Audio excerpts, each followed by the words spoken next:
శ్రీమాత్రే నమః. అఘాసురుడి వధ జరిగింది కదా. అఘాసురుడి వధ జరిగిన తర్వాత దేవతాగణాలు కృష్ణుడి మీద పూలవాన కురిపించి జయ జయధ్వానాలు చేశారు కదా. అలా చేస్తూ ఉంటే ఇది బ్రహ్మదేవుడు చెవిని పడింది.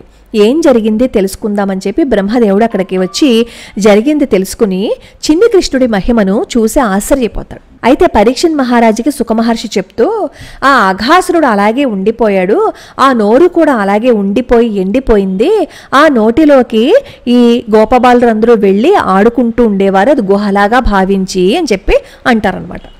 పరీక్షణ్ మహారాజుకి అనుమానం వస్తుంది, అదేంటి పొద్దున్నే కదా చంపాడు కృష్ణ పరమాత్మ, సాయంత్రానికి ఎలా ఎండిపోయింది అని. అప్పుడు సుఖమహర్షి పరీక్షణ్ మహారాజుకి వచ్చిన అనుమానాన్ని తీరుస్తూ చెప్తూ ఉంటారు. ఆ రోజు ఏం జరిగిందంటే అఘాసురుణ్ణి వధించారు కదా. అఘాసురుణ్ణి వధించేసిన తర్వాత అందరికీ ఆకలేస్తుందన్నమాట. ఆకలేస్తే అక్కడ సరోవరం దగ్గరికి వెళ్ళి చక్కగా అందరూ కాళ్ళు చేతులు అన్నీ కడిగేసుకుని చల్దులు తిందామని చెప్పి కూర్చుంటారు. అక్కడ సరోవరంలో నీళ్ళన్నీ తాగేసి వాళ్ళ ఆవుదూడలకేమో కడుపు నిండా నీరు తాగించేసి వాటికేమో బాగా కడుపు నిండా పచ్చిగడ్డి అవన్నీ తినిపించేసి అవి ఆడుకుంటాయి కదా అని చెప్పి వాటిని వదిలేశారనమాట. వీళ్ళందరూ చెట్టు కింద అన్నాలు తినడానికి కూర్చున్నారు. అందరూ గుండ్రంగా కూర్చుంటే మధ్యలో చిన్ని కన్నయ్య కూర్చున్నాడు. అందరూ కృష్ణ పరమాత్మనే చూస్తున్నారు. మరప్పుడు తినడానికి కంచాలు అవి ఏం లేవు కదా, అందుకని చెట్ల ఆకులతో దొప్పలు చేసుకుని అందులో అన్నం పెట్టుకుని తింటున్నారు. అక్కడ దృశ్యం చూస్తుంటే ఏ జన్మలో ఏ అదృష్టం చేసుకున్నారో కదా, కృష్ణ పరమాత్మ దగ్గర కూర్చుని చల్దులా ఆర్గిస్తున్నారు, ప్రతి క్షణం కృష్ణుడి స్పర్శను అనుభవిస్తున్నారు అని అనిపిస్తూ ఉంటుంది.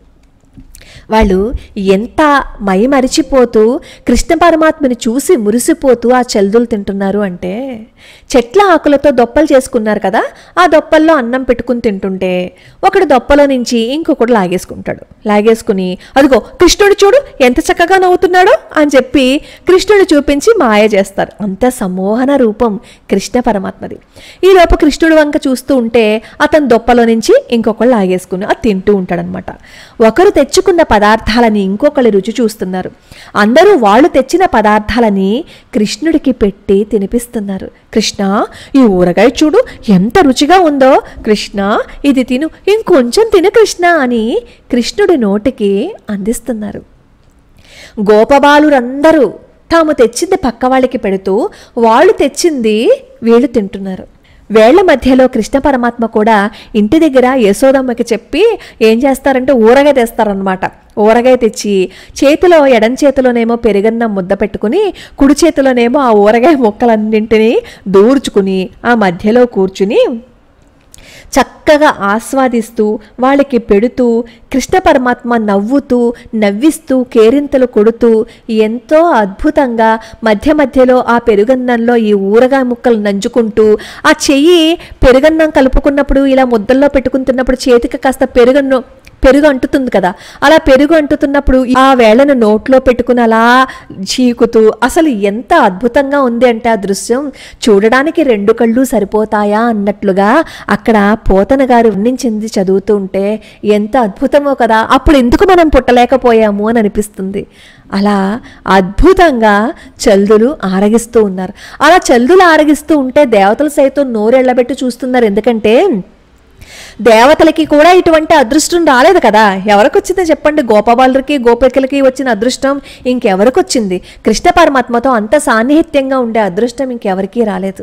గోపబాలులకు ఉన్నంత భక్తి ఉంటే చాలు మన జీవితం ఒడ్డున పడిపోతుంది అని అనిపిస్తుంది. అమాయకంగా కృష్ణ పరమాత్మని కృష్ణ నువ్వు తప్ప ఇంక మాకేం తెలియదు కృష్ణ అంటూ కృష్ణుడే వాళ్ళకి లోకంగా వాళ్ళు బ్రతికారు కాబట్టే వాళ్ళందరినీ కృష్ణ పరమాత్మ అనుగ్రహించారు.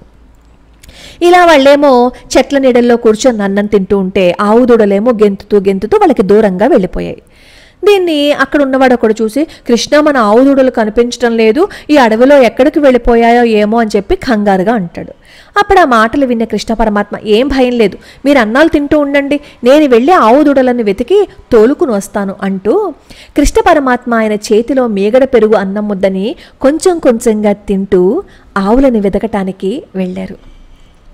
ధట్టీలో వేణువు, చంకలో బెత్తము, ఎడమ చేతిలో పెరుగన్నం ముద్ద, కుడి చేతి వేళ్ల మధ్య ఊరగాయ ముక్కలు నంచుకుంటూ పెరుగన్నం తింటూ తప్పిపోయిన ఆవు దూడలను వెతుక్కుంటూ వెళ్తున్నాడు కృష్ణ పరమాత్మ.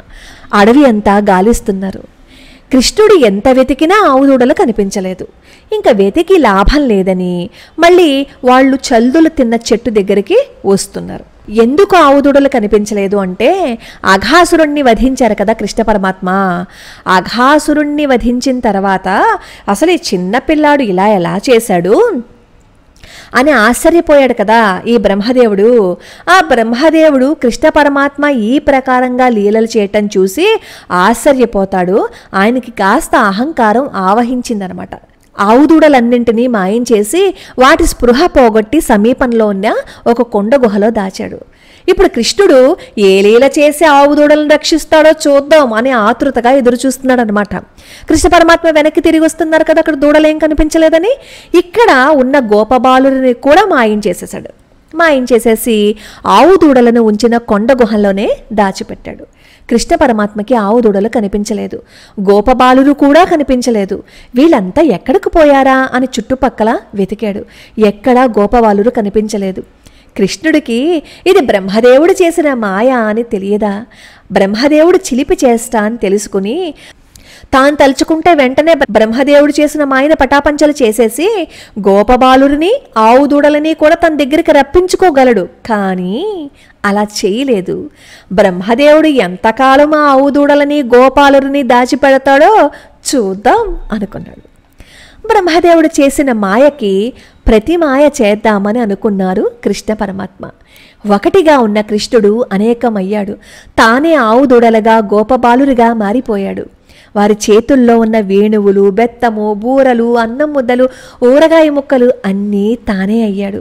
ఆ గోపబాలుకులు ఎలా ఉంటారో, ఎలా ప్రవర్తిస్తారో, ఎలా నడుస్తారో, ఎలా మాట్లాడతారో అలాగే అన్నీ యథాతథంగా అనుకరించసాగాడు. ఇప్పుడు తన చుట్టూ గోపబాలురు ఉన్నారు. దూరంగా ఆవు దూడలు పచ్చిక మేస్తున్నాయి. యథాప్రకారంగా వారి మధ్య నిలబడి కృష్ణ పరమాత్మ ఉన్నాడు. కృష్ణుణ్ణి మధ్యలో కూర్చోపెట్టుకుని అందరూ చల్దులు తింటున్నారు. ఆవు దూడలు పచ్చిక మేస్తున్నాయి. రామదాసు గారు అంటారు కదా, అంతా రామమయమని. ఇక్కడ అంతా కృష్ణమయమే. సాయంత్రం అయింది. అన్నీ తానే అయిన కృష్ణుడు వేణు ఊదుకుంటూ ఏమీ తెలియని వాడి వలె అన్నీ తానే అయిన ఆవు దూడలు గోపబాలులతో సహా ఇళ్లకి వెళ్ళాడు. కృష్ణుడు ఒక్కొక్క గోపబాలునికి వాళ్ళ ఆవు దూడలను అప్పగించాడు. తాను కూడా గోపబాలుల రూపంతో ఆవు దూడల రూపంతో వారి వారి ఇళ్లలో ప్రవేశించాడు. ఆ ప్రకారంగా ఎవరి ఇళ్లకి వాళ్ళు వెళ్లారు. ఆవు దూడలు కూడా తమ తమ తల్లుల వద్దకు వెళ్ళి పాలు తాగుతున్నాయి. కృష్ణుడి వేణుగానం విన్న గోపబాలుర తల్లులు వాళ్ళు కొడుకులు అడవి నుంచి వచ్చారని గబగబా బయటికి వచ్చేశారు. గోపబాలురు రూపంలో ఉన్న కృష్ణుణ్ణి అక్కున చేర్చుకుని ముద్దులాడారు. స్నానం చేయించి వేడివేడి అన్నం తినిపించారు. కృష్ణుడు కూడా గోపబాలురు రూపంలో వారి వారి తల్లులకి సంతోషాన్ని చేకూర్చాడు. ప్రతిరోజు ఆ గోపబాలురు ఏం చేస్తారో ఆ పనులన్నీ కృష్ణ పరమాత్మ చేస్తున్నాడు.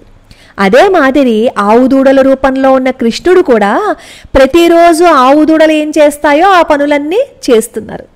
గోవులు కూడా దూడల రూపంలో ఉన్న కృష్ణుని తమ బిడ్డలు అనుకుని కడుపు నిండా పాలు తాగించేవి.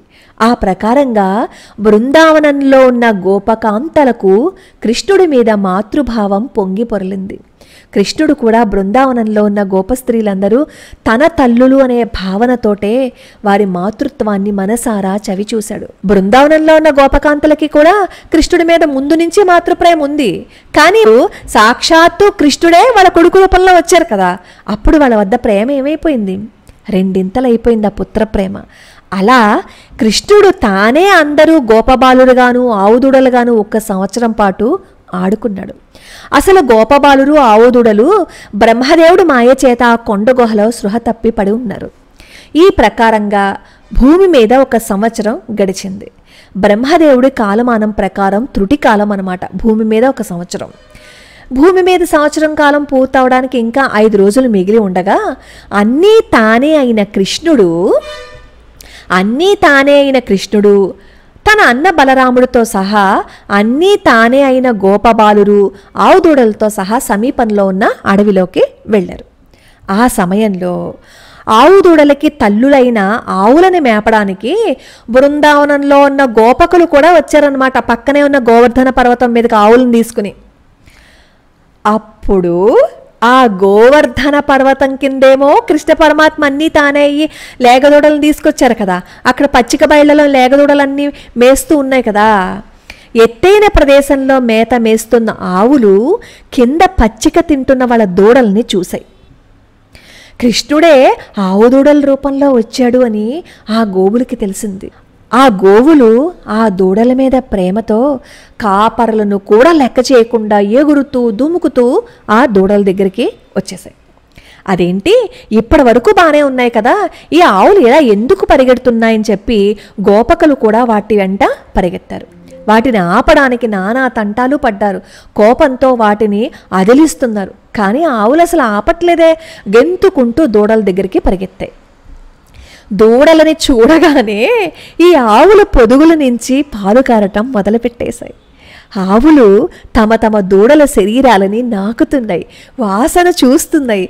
దూడలు కూడా ఈ తల్లుల పొదుగులను కొడుస్తూ పాలు తాగుతున్నాయి. ఆ గోవుల్ని పట్టుకునేందుకు వాటి వెంట పరిగెత్తుకుని వచ్చారు కదా గోపకులు.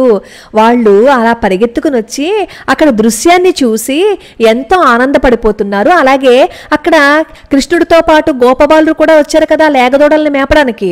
అప్పుడు ఆ పైనున్న ఈ గోపకులు కూడా వెంటనే వాళ్ళ పిల్లల్ని చూసి ప్రేమగా దగ్గరికి హత్తుకున్నారనమాట. అంటే సంవత్సరాల పాటు చూడకపోతే ఎలా ఉంటారో అలా వాళ్ళు కౌగిలించుకుంటారు. ఇలా కౌగిలించుకుంటున్నారేంటి అని బలరాముడికి సందేహం వస్తుంది. రోజు చూసే దూడలే కదా, రోజు చూసే గోవులకి దూడల మీద ఇంత మమకారం ఎలా కలిగింది? అలాగే గోపబాలుడికి కూడా వాళ్ళ పుత్రుల మీద ఇంత మమకారం ఎలా పుట్టింది? ఇదంతా అయోమయంగా ఉంది. ఇది ఏదైనా మాయా, లేదు అంటే కృష్ణ పరమాత్మ ఏదైనా మాయ సృష్టించాడా? నేను కూడా ఈ మాయలో పడ్డాను అంటే ఇది ఖచ్చితంగా విష్ణుమాయే అని అనుకుంటాడు బలరాముడు. వెంటనే తన జ్ఞాననేత్రంతో చూస్తాడు. ఆశ్చర్యంగా గోపబాలురు ఆవు దూడలు అందరూ కృష్ణుడి రూపంలో కనిపిస్తారనమాట. అప్పుడు కృష్ణ పరమాత్మ దగ్గరికి వెళ్ళి ఏంటిదంతా అని అడిగితే అసలు విషయాన్ని కృష్ణ పరమాత్మ బలరాముడికి చెప్తారనమాట. ఈ సంవత్సర కాలం బ్రహ్మగారికి త్రుటికాలంగా గడిచింది కదా. తాను మాయం చేసిన ఆవు దూడలు గోపబాలురు ఎలా ఉన్నారో చూద్దాం అనుకుంటారు బ్రహ్మగారు. తాను దాచిపెట్టిన గుహలో గోపబాలురు ఆవు దూడలు క్షేమంగా ఉన్నట్టు గ్రహించాడు. కృష్ణుడు ఏం చేస్తున్నాడబ్బా అని కృష్ణుడి వంక చూస్తాడు. బ్రహ్మగారికి ఆశ్చర్యం వేసింది. తాను గుహలో దాచిపెట్టిన ఆవు దూడలు గోపబాలురు యథాతథంగా అక్కడే ఉన్నాయి గుహలో.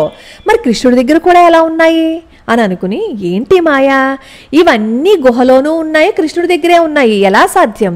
ఈ బాలురు ఆవు దూడలు ఎక్కడి నుంచి వచ్చారు? ఇంతకు తాను దాచిపెట్టిన వాళ్ళు అసలైన వాళ్ళ, లేదు అంటే కృష్ణుడితో ఆడుకుంటున్న వాళ్ళు అసలైన వాళ్ళ? ఏది కల్పితమో నేను తెలుసుకోలేకపోతున్నాను, ఏమీ అర్థం కావటం లేదు అని తనలో తాను తర్కించుకున్నాడు. కృష్ణుడిని మాయ చేద్దామని అనుకున్నాడు బ్రహ్మ సాక్షాత్తు విష్ణుమూర్తి కుమారుడు, ఈ మోహాలకి అతీతుడు. అటువంటి బ్రహ్మ కృష్ణుణ్ణి తన మాయలో పడవేయబోయి తానే కృష్ణుడి మాయలో పడ్డాడు. సూర్యుడి వెలుగు ముందు మినుగురు పురుగుల వెలుగు వెలవెలబోతుంది కదా. విష్ణు మాయ ముందు బ్రహ్మదేవుని మాయ ఎందుకు పనికిరాకుండా పోతుంది. ఈ ప్రకారంగా ఈ బ్రహ్మగారు ఆలోచించి ఇంకొకసారి కృష్ణుడి వద్ద ఉన్న గోపబాలురు వంక గోవత్సాల వంక చూశాడు. అప్పుడు ఆశ్చర్యపోయాడు. ఎందుకు అంటే అక్కడ ఈ బ్రహ్మగారికి గోపబాలురు ఆవుదూడలు కనిపించలేదు. వాటి స్థానంలో 100 మంది కృష్ణులు కనిపిస్తున్నారు. అందరూ పీతాంబరాలు కట్టుకుని నెమలపించాలు పెట్టుకుని శ్యామల వర్ణంతో మృళి వాయిస్తూ కనిపిస్తూ ఉన్నారు. అందరికీ విష్ణుమూర్తి మాదిరే 4 భుజాలు, శంఖము, చక్రము, గద ఈ ఆయుధాలన్నీ కనిపించాయి. తల మీద నవరత్న ఖచ్చిత కిరీటాలు, చెవులకి కుండలాలు, కంఠసీమలో కౌస్తుభమణి, చేతులకి కంకణాలు, పాదాలకి నూపురాలు, ఈ ఆభరణాలతో వాళ్ళు మెరిసిపోతున్నారు. వాళ్ళందరి పెదవుల మీద మెరిసే చిరునవ్వులో సత్వగుణం, క్రీగంటి చూపులో రజోగుణం కనిపిస్తున్నాయి. వాళ్ళందరూ అచ్చు విష్ణుమూర్తుల వలె కనపడుతున్నారు. బ్రహ్మగారి కళ్ళకి వాళ్ళంతా భూత వర్తమాన భవిష్యత్తు కాలాలకి అతీతులుగా కనిపిస్తున్నారు. వాళ్ళ నుంచి వచ్చే వెలుగుతోటి ఆ ప్రకాశంతో ఆ ప్రదేశం అంతా నిండిపోయింది.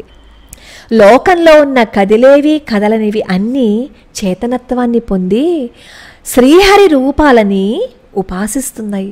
వాళ్ళందరూ అణిమాది అష్టసిద్ధులతోటి మహత్వము మొదలగు 24 తత్వాలతో కూడుకుని ఉన్నారు. అలా చూసి ఇదంతా విష్ణుమాయ కదా, నిజంగా ఇంత ఆశ్చర్యం కలుగుతోంది కదా నాకు అంటూ అలా ఉండిపోయాడు. బ్రహ్మగారికి కాళ్ళు చేతులు ఆడటం లేదు, మట్టి బొమ్మలాగా నిలబడిపోయాడు. అసలు ఇది ఎలా జరిగింది, ఇదంతా ఏంటి అయోమయంగా అనిపించింది. ఒక విధమైన మోహంలో పడిపోయాడు. ఇంకా బ్రహ్మగారిని తన మాయలో ఉంచటం ఇష్టం లేక కృష్ణుడు తన మాయని ఉపసంహరించాడు. బ్రహ్మగారేమో కళ్ళు నిలుముకుని చూస్తే అక్కడ గోపబాలు లేరు, ఆవుదూడలు లేవు. 4 దుక్కలా చూశాడు, ఎక్కడా ఎవరూ కనిపించట్లేదు. అదేంటి, అందరినీ మాయ చేసేసారా మళ్ళీను అని చూస్తూ ఉన్నాడు బ్రహ్మదేవుడు. అలా చూస్తున్న బ్రహ్మదేవుడికి కృష్ణ పరమాత్మ ఒక చేతిలో పెరుగు బువ్వ పెట్టుకుని ఊరగాయ ముక్కలను చేతివేళ్ల మధ్య ఇరికించుకుని ఆవుదూడలని వెతుక్కుంటూ అటూ ఇటూ తిరగడం కనిపించింది. ఇదంతా కృష్ణమాయ కదా అని అప్పుడు బోధపడింది బ్రహ్మగారికి. వెంటనే కృష్ణుడు ముందు సాష్టాంగపడి సాక్షాత్తు తన తండ్రి గారైన శ్రీ మహావిష్ణువు యొక్క అవతారమూర్తి అయిన బాలకృష్ణుడి పాద పద్మాలని తన ఆనంద భాష్పాలతో తడిపేశాడు. మెల్లగా పైకి లేచాడు, మోకాళ్ళ మీద నిలబడ్డాడు. కళ్ళు తుడుచుకుంటూ వినయంగా 2 చేతులు జోడించి నమస్కరిస్తూ గద్గద స్వరంతో స్తుతించాడు. ఏమని స్తుతించాడు అనేది రేపు తెలుసుకుందాం. ఎందుకంటే కృష్ణ పరమాత్మని ఏమని స్తుతించారో ఆ వర్ణనంతా ఇందులోనే ఉంటుంది.